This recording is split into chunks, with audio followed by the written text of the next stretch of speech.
The morning was meant to be bright, easygoing, and full of friendly banter. But when Meghan Markle took her seat across from Al Roker on the Today Show, the warmth in the studio seemed to drop 10 degrees.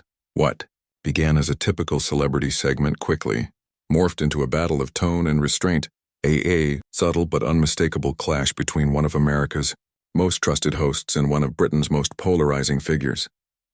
By the time the camera stopped rolling, everyone in the room knew they'd just witnessed a moment destined for headlines. It was just after 8 a.m. at Rockefeller Plaza. Outside, the crowd waved signs and flags bundled up against the crisp New York air. Inside, everything gleamed: polished floors, soft lights, and the comforting scent of fresh coffee. Al Roker adjusted his notes, nodded to the floor manager, and smiled as the red light on the camera blinked on. "Welcome back to Today. Joining us now, actress, advocate, and former Duchess of Sussex, Meghan Markle." A light round of applause followed. Meghan walked in with practiced grace, dressed in an ivory blouse and a tailored beige blazer, her hair falling in soft waves. She smiled, perfectly poised, perhaps a little too perfectly. "Good morning, Meghan," Al greeted warmly. "Good morning, Al," she replied smoothly, crossing her legs. "Always nice to be invited." Her tone was polite, but it carried an edge, soft velvet over steel. Al chuckled lightly and leaned forward. "You've been incredibly busy. Public appearances, charity work, advocacy. What's been the most fulfilling part of this new chapter for you?" Meghan tilted her head, a faint smirk tugging at her lips. "You know, I'm always amused when people call it a new chapter. My life didn't start when I left the UK, Al. I've been doing meaningful work long before the cameras noticed." The air shifted. Al nodded, unruffled. "Of course," he said evenly. "I meant in terms of how things have evolved since moving back to the States. Many viewers are curious how you and Harry have adjusted." "Adjusted?" she echoed, her smile tightening. "There's nothing to adjust to when you're finally allowed to breathe. We're very happy, very centered. People should stop assuming that change equals struggle." A few crew members exchanged quick glances behind the cameras. "That's wonderful to hear," Al replied, keeping his tone friendly. "Family life seems to be treating you well." "Of course it is," Meghan said swiftly. "I know the tabloids love to invent stories, but the truth is boring. We're fine, actually, we're great. Some people just have a hard time accepting that." Her gaze lingered on Al a beat too long. He offered a light chuckle, but even his warmth couldn't smooth over the tension beginning to hum through the room.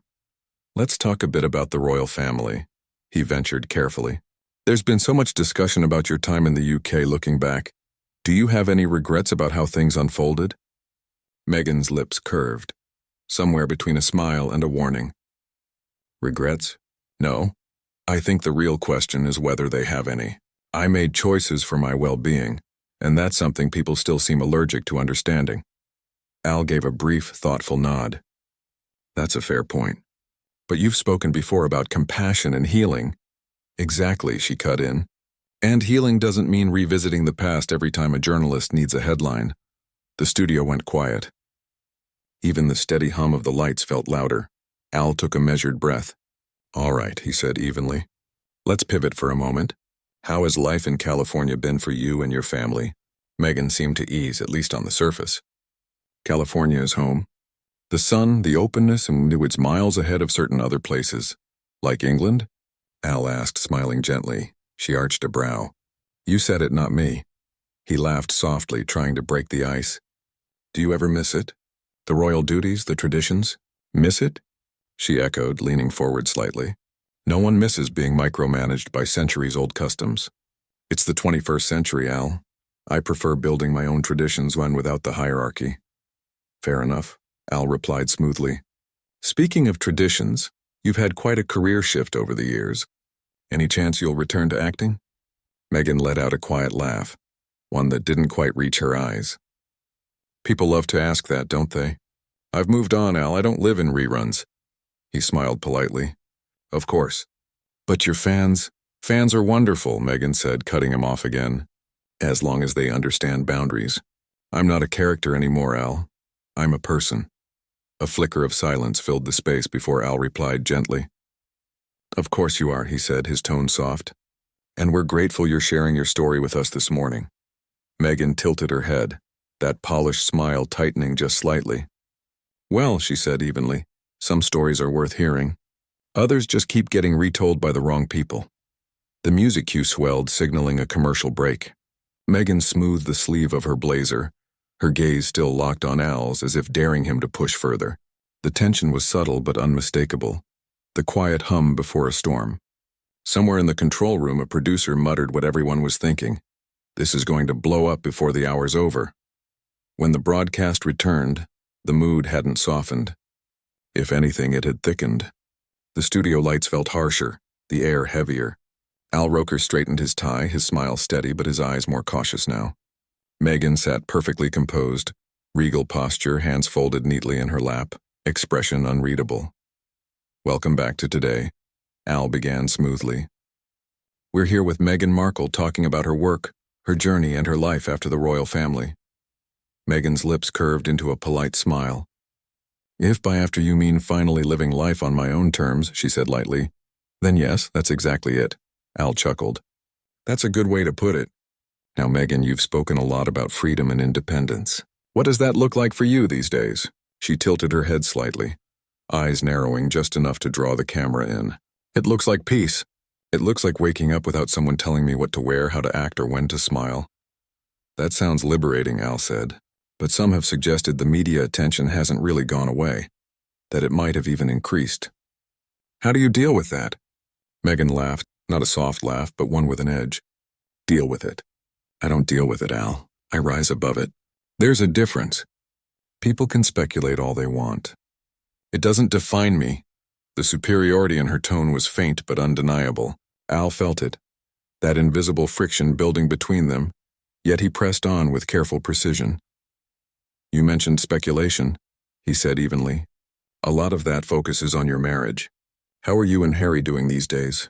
Meghan's eyes narrowed just a fraction. "We're fine. I know everyone wants some kind of headline, trouble in paradise. But I'm sorry to disappoint. Harry and I are solid. Stronger than ever, actually. We have a real marriage, not a public performance." Al nodded, smiling faintly.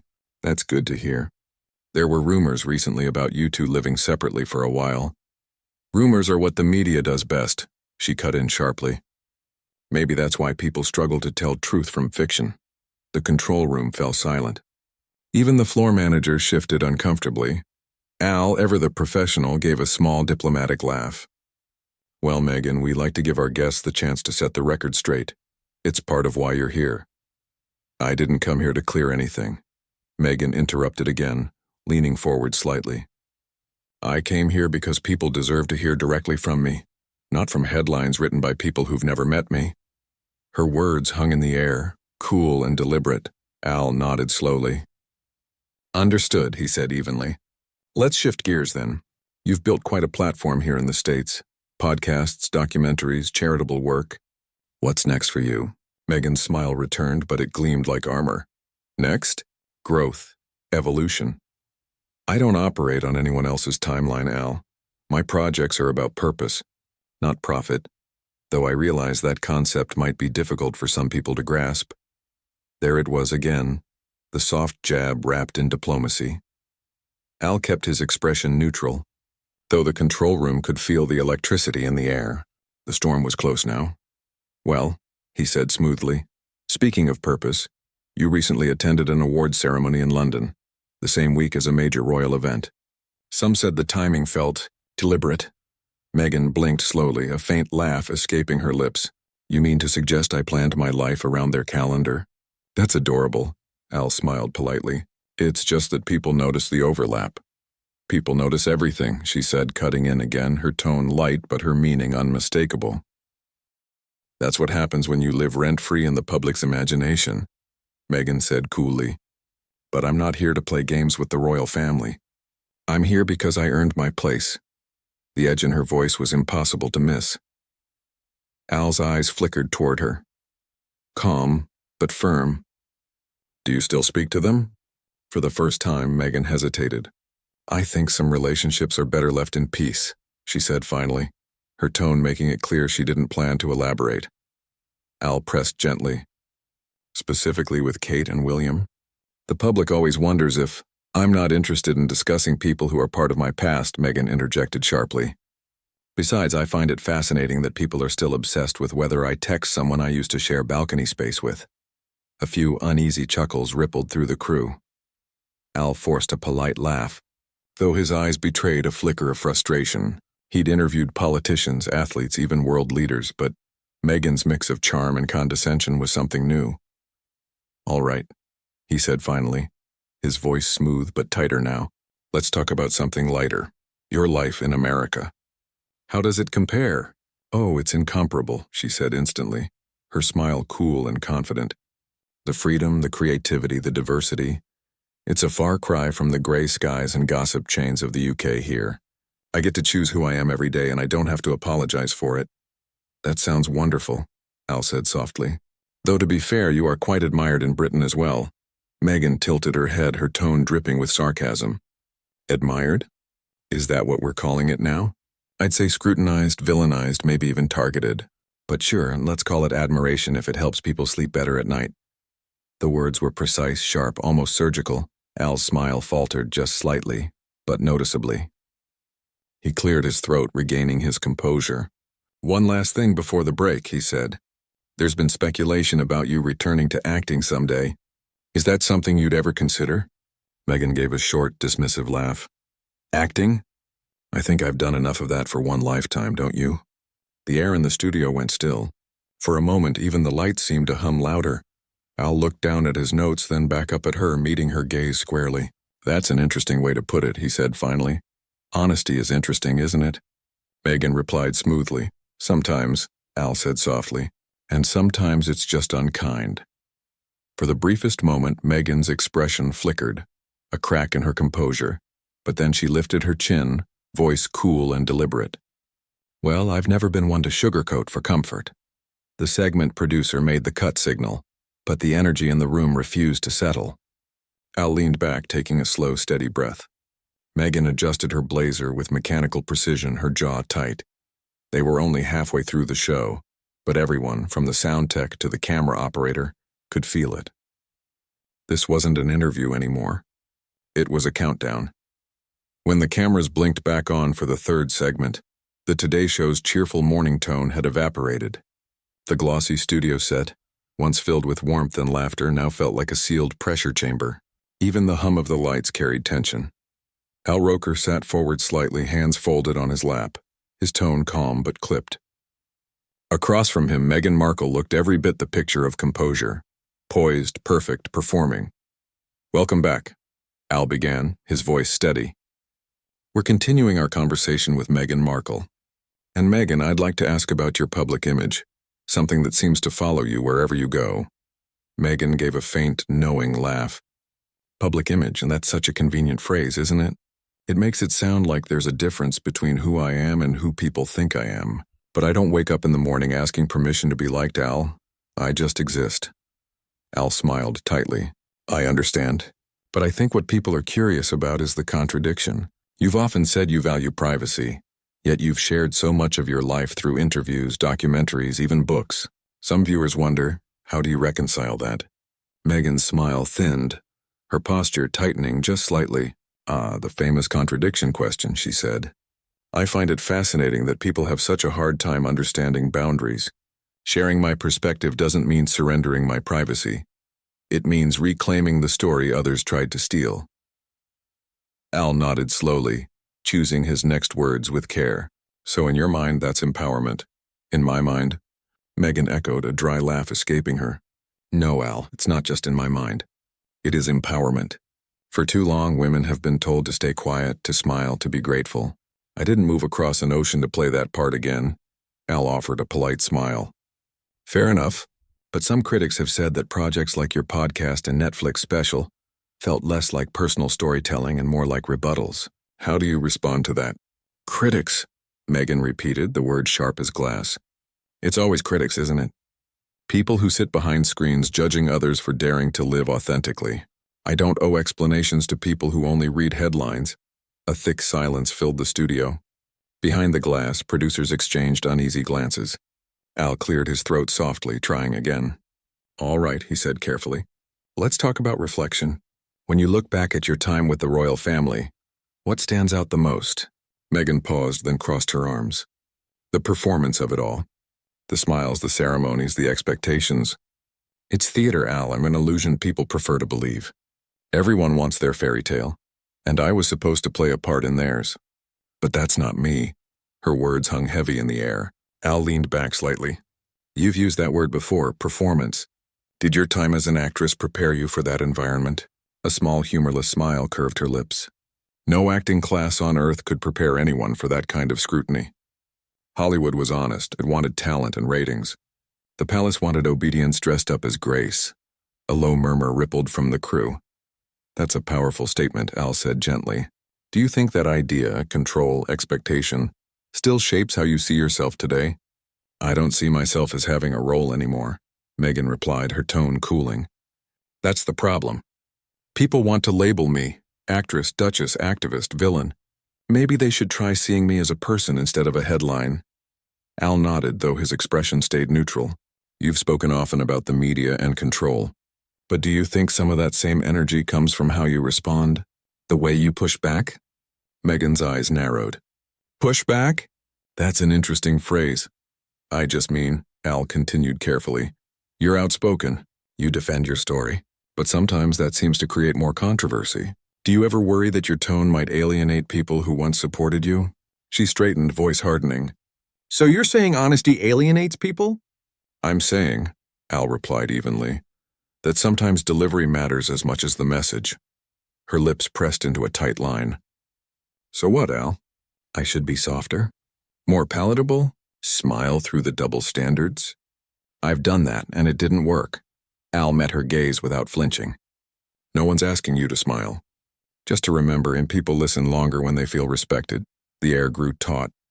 Meghan gave a sharp, humorless laugh. Respect goes both ways. Maybe the media should try earning it before demanding it. Al's jaw tensed slightly.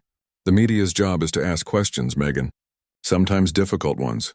Sure, she said flatly, sarcasm curling at the edges. As long as they don't make anyone uncomfortable.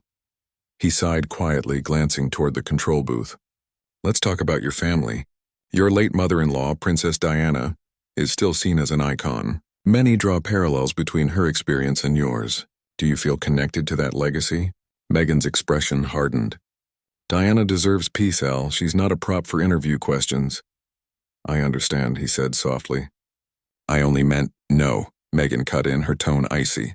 You meant to stir emotion. To frame me as another tragedy waiting to happen. I'm not her, Al. I never claimed to be. The studio went utterly still. You're right, Al said finally, his voice quiet but steady. You're not her. But she faced the press with courage. And sometimes courage isn't about fighting. It's about listening. For a flicker of a moment, Meghan's composure cracked, just slightly, before she drew herself up again. Maybe I just don't have patience for double standards anymore. Patience isn't weakness, Al replied almost gently. It's strength, or complacency, she shot back. Two professionals, two wills, neither blinking. The tension hummed like static. A faint voice buzzed through their earpieces. One more segment, the producer warned. God help us all. They didn't move. They just stared at each other as the countdown began. When the red light blinked back on, the cheerfulness of the Today Show was gone. Al's practiced smile returned, thinner this time. We're back with Meghan Markle, he said. Before the break, we were talking about how media narratives shape perception. Meghan crossed one leg over the other, the sound of fabric whispering in the silence, poised, unflinching, waiting. Yes, she said, her tone sharp but measured. Though I think what shapes perception more than anything else is bias. And I think we've seen plenty of that this morning. Al blinked slowly. Bias? Let's not pretend it isn't there, Al, Meghan said, leaning forward. Every time I sit in a chair like this, the questions are the same. Invasive, slanted, designed to corner me into defending myself. I came here to talk about my work, my causes, but instead we're circling the same tired topics, the monarchy, Diana, family gossip. It's lazy journalism. Behind the glass, the small studio audience, mostly crew, exchanged uneasy glances. Al's voice stayed calm, though a chill crept into his tone. With respect, Meghan, the questions I've asked are the same ones viewers at home want answers to. That's not bias. That's transparency. Meghan tilted her head, offering a frosty smile, Transparency is a nice word people hide behind when what they really want is a headline. Al sighed softly. I'm not sure that's fair. My job isn't to provoke, it's to understand. Then maybe try listening instead of interpreting, Meghan shot back. The temperature in the studio seemed to drop. Al folded his hands neatly, his usual warmth replaced with something quieter, firm, restrained, but unmistakably sharp. I have been listening, he said evenly. But what I'm hearing doesn't sound like understanding. It sounds like defensiveness. Meghan's eyes flashed. Oh, so now I'm defensive because I won't tolerate invasive questions? How convenient. Not invasive, Al replied calmly. Challenging. There's a difference. You've built a career on speaking truth to power, but it feels like you only want that truth when it comes from your side. For the first time, Meghan faltered. She blinked, then let out a short, brittle laugh. That's rich. You're accusing me of bias? That's exactly what happens when a woman refuses to play small. Confidence gets twisted into arrogance. Confidence and contempt aren't the same thing, Al said quietly. Something shifted in Meghan's posture. Her chin lifted, her voice rising just slightly. Maybe it's time men like you stop deciding what confidence should look like. I didn't come here for a lecture, Al. And I didn't come here for condescension, he replied, his tone tightening. The air snapped like static. The crew froze, breathless. Condescension, Meghan repeated, disbelief dripping from every syllable. I'm simply standing my ground. There's a way to do that, Al said, leaning forward now. Without treating everyone in the room like they're beneath you. This is the Today Show, Meghan, not Buckingham Palace. The words hit like a hammer. Meghan froze, her jaw clenching. For a long moment she said nothing, just stared. Fury flickering behind the mask of composure. You're out of line, she said at last, her voice low and trembling. And you're out of patience, Al replied softly. For everyone but yourself. The silence that followed was unbearable. The teleprompter operator hesitated. Someone coughed. Then Meghan stood, slowly, deliberately. She smoothed her blazer, adjusted her mic, and looked straight into the camera, her voice steady but quivering at the edges. You know, this is exactly why I rarely do interviews anymore. Because no matter how respectful I try to be, people always end up showing their true colors. She turned to Al, her gaze cutting. You invited me here to talk about my work. But you just wanted another royal headline. Congratulations, you got one. Al opened his mouth, but she was already unclipping her mic. She set it gently on the table. I think we're done here, she said, and walked off. The echo of her heels against the polished studio floor rang louder than anything that had been said. Cameras kept rolling, catching the stunned faces of the crew, the flicker of uncertainty in Al's normally unshakable expression. Finally, he exhaled, straightened his notes, and looked directly into the camera. Ladies and gentlemen, he began, voice low and measured, I want to apologize for what just happened. Live television is unpredictable, and sometimes emotions take over. That wasn't the interview any of us intended, and I take responsibility for my part in it. He paused, his expression softening. But I'll say this. Every guest who sits in this chair deserves respect, and that goes both ways. For a brief moment, his gaze drifted toward the direction Meghan had exited before returning to the lens. This was supposed to be a conversation, he said quietly, not a confrontation. I hope moving forward we can all remember to listen, really listen, even when we don't like what we hear. The studio stayed silent. No one moved. Then with a small, weary smile, Al turned back to the camera. We'll be right back, he said softly. The screen faded to black. The woman who once married into royalty had just walked out of morning television, and once again, the world was watching her leave.